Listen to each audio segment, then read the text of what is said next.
Hello दोस्तों, आज की मेरी इस वीडियो में आप सभी लोगों का बहुत बहुत स्वागत है। तो दोस्तों, आज हम परमाणु ऊर्जा की खोज करने वाले ऐसे महान वैज्ञानिक जिनका नाम है दोस्तों डॉक्टर होमी जहांगीर भाभा। तो दोस्तों, आज डॉक्टर होमी जहांगीर भाभा की जीवनी और उनकी कहानी, उनके जीवन पर प्रकाश डालने जा रहे हैं। तो दोस्तों, मेरी इस पूरी वीडियो को देखने के लिए शुरू से लास्ट तक बने रहिएगा। तो दोस्तों, चलिए देर न करते हुए हम वीडियो स्टार्ट कर लेते हैं। दोस्तों, परमाणु ऊर्जा का उपयोग, इसका बड़े पैमाने पर उत्पादन, अंतरिक्ष में विद्यमान किरणों के रहस्य की जानकारी को हम सभी तक पहुंचाने का श्रेय हमारे देश के महान वैज्ञानिक डॉक्टर भाभा को जाता है। दोस्तों, डॉक्टर भाभा के इन कार्यों से भारत का नाम विश्व में गौरवान्वित हुआ है। डॉक्टर होमी जहांगीर भाभा का जन्म 30 अक्टूबर सन 1909 को मुंबई के एक पारसी परिवार में हुआ था। इन्होंने अपनी इंटरमीडिएट तक की पढ़ाई मुंबई में ही पूर्ण की। उच्च शिक्षा प्राप्त करने के लिए डॉक्टर भाभा विदेश चले गए। डॉक्टर भाभा ने इंग्लैंड के कैम्ब्रिज विश्वविद्यालय से सन 1930 में बीएससी की परीक्षा उत्तीर्ण की तथा यहीं से 1934 में पीएचडी की उपाधि प्राप्त की। दोस्तों, डॉक्टर भाभा ने रोम तथा स्विट्जरलैंड देश का भ्रमण करके गणित का विशेष अध्ययन प्राप्त कर लिया।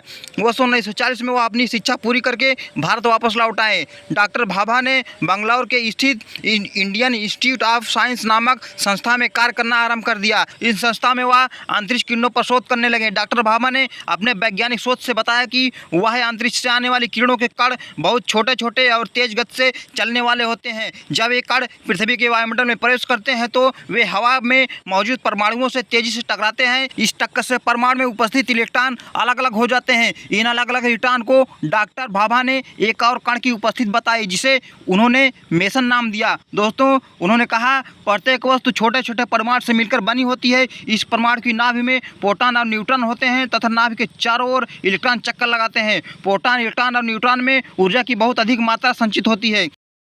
दोस्तों, इस प्रकार भारत के इस महान भौतिकी विज्ञानी ने दुनिया को अंतरिक्ष की इन किरणों के रहस्यों से अवगत कराया। देश की स्वतंत्रता के बाद सन 1948 में परमाणु शक्ति आयोग की स्थापना की गई। डॉक्टर भाभा को इस आयोग के चेयरमैन बनाए गए। तब से देश में आणविक ऊर्जा के प्रयोग और परीक्षणों ने जोर पकड़ा। भाभा के कुशल निर्देशन में अप्सरा, सीरस तथा जर्निलिया नामों से 3 परमाणुक रिएक्टरों की स्थापना हुई। वर्ष 1963 में मुंबई के पास ट्राम्बे में परमाणु बिजली घर की स्थापना भी की गई। दोस्तों, डॉक्टर भाभा के निर्देशन में हुई। दोस्तों, इन रिएक्टरों तथा बिजली घरों में पर्याप्त मात्रा में बिजली का उत्पादन आरंभ हो गया। 18 मई सन 1974 में राजस्थान के पोखरण नामक स्थान में शांतिपूर्ण उद्देश्यों के लिए प्रथम आणविक परीक्षण किया गया।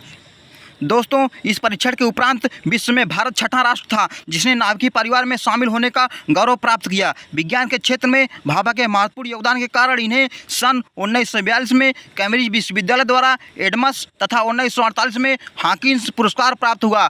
वर्ष 1954 में भारत के राष्ट्रपति ने डॉक्टर भाभा को पद्म विभूषण की उपाधि से विभूषित किया। दोस्तों, डॉक्टर होमी जहांगीर भाभा की मृत्यु 24 जनवरी सन 1966 को विदेश यात्रा के दौरान विमान दुर्घटना में हो गई। डॉक्टर भाभा की मृत्यु के बाद ट्राम्बे का नाम बदलकर भाभा एटॉमिक रिसर्च सेंटर रखा गया। दोस्तों, डॉक्टर भाभा के निर्देशन में स्थापित संस्थानों में आज भारतीय वैज्ञानिक शोध कार्य करके डॉक्टर भाभा के कार्यक्रमों को निरंतर आगे बढ़ा रहे हैं। तो इस प्रकार दोस्तों, डॉक्टर जहांगीर भाभा के द्वारा दिए गए परमाणु ऊर्जा के क्षेत्र में महत्वपूर्ण योगदानों को उनको कभी भुलाया नहीं जा सकता। तो दोस्तों, इसी के साथ मेरी यह वीडियो यहीं पे समाप्त होती है। इसी के साथ दोस्तों, मिलते हैं नेक्स्ट वीडियो में नेक्स्ट टॉपिक के साथ। तब तक दोस्तों, जय हिंद, वंदे मातरम।